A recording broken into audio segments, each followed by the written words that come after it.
sebelumnya gitu ya. Kasus ini sebenarnya terungkap tahun 2009.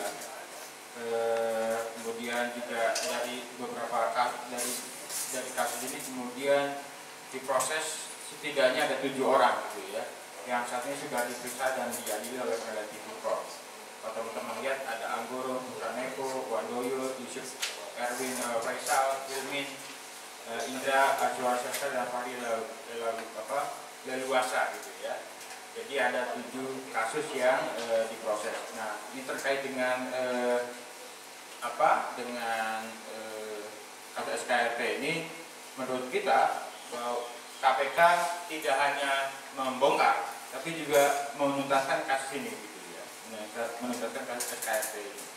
Kalau teman-teman lihat dari beberapa kesaksian atau fakta-fakta yang muncul di putusan Putranepo, kemudian persidangan Anggoro Wijoyo, itu menunjukkan adanya dugaan keterlibatan mantan Menteri Kehutanan MS Kaban dalam kasus dalam proyek SKRT ini ya. Ada sejumlah kesaksian yang mengarahkan ke MS Kaban, dan kemudian kalau kita lihat dari dakwaan Anggoro ada 6 kali itu komunikasi antara Anggoro dengan MS Kaban yang itu berkaitan dengan uang atau barang, dan kemudian juga di sejumlah kesaksian itu juga mengarahkan bahwa proyek ini sebenarnya sudah diatur oleh MS Kaban.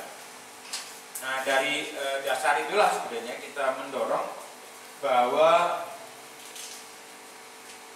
vonis terhadap Anggoro itu bukan akhir segalanya gitu ya. Artinya bukan berhenti di Anggoro saja, tapi juga harus memproses siapapun yang juga terlibat dalam proyek ini, entah itu dalam konteks korupsi pengadaan barang dan jasanya atau yang juga yang lain soal suap menyuapnya.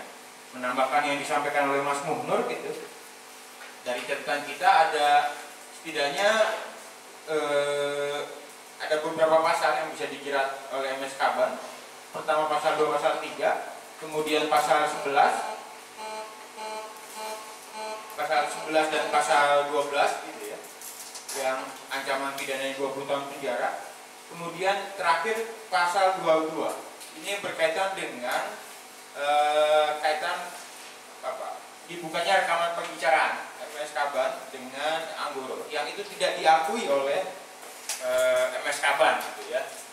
Coba kalau pengakuan itu atau persidangannya di bulan puasa, pasti MS Kaban batal gitu. Tapi sayangnya waktu itu belum puasa, jadi MS Kaban tidak punya beban apapun tentang yang puasa ini.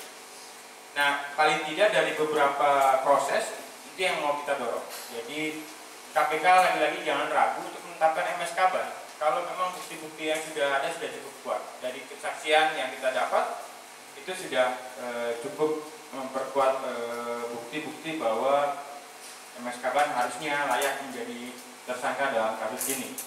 Jadi di luar kasus korupsi kita juga mendorong sebenarnya MS Kaban untuk coba ditelusuri kembali soal dugaan tindak pidana pencucian uang semasa MS Kaban menjabat sebagai Menteri Kehutanan. Paling tidak itu. Kemudian yang kedua, selain MS Kaban ada beberapa anggota DPR yang saat ini juga belum diproses. Kalau kita lihat dari sekian banyak anggota DPR yang diproses itu baru 4 orang yang diproses oleh KPK dan sudah dihukum. Ada beberapa nama yang juga menerima uang dari Anggoro tapi belum diproses. Dan kemudian ini juga ada pengakuan juga Suswono, sekarang Menteri Pertanian, yang juga menyatakan dia menerima tapi sudah melaporkan. Nah, ini harus diproses apakah dia melaporkan semua atau ada yang belum dilaporkan. Jadi kalau belum dilaporkan harusnya ada proses hukum terhadap Suswono. Nah, di sisi yang lain kita juga minta seperti yang dikatakan Saudara Muhnur, swasta atau korporasi juga bisa dijerat dalam kasus SKRT ini. Dan terakhir dari data kita juga ada beberapa nama di Kementerian Kehutanan yang dia menerima suap tapi juga belum diproses. Saya pikir ini tantangan KPK ke depan untuk segera menyelesaikan kasus ini.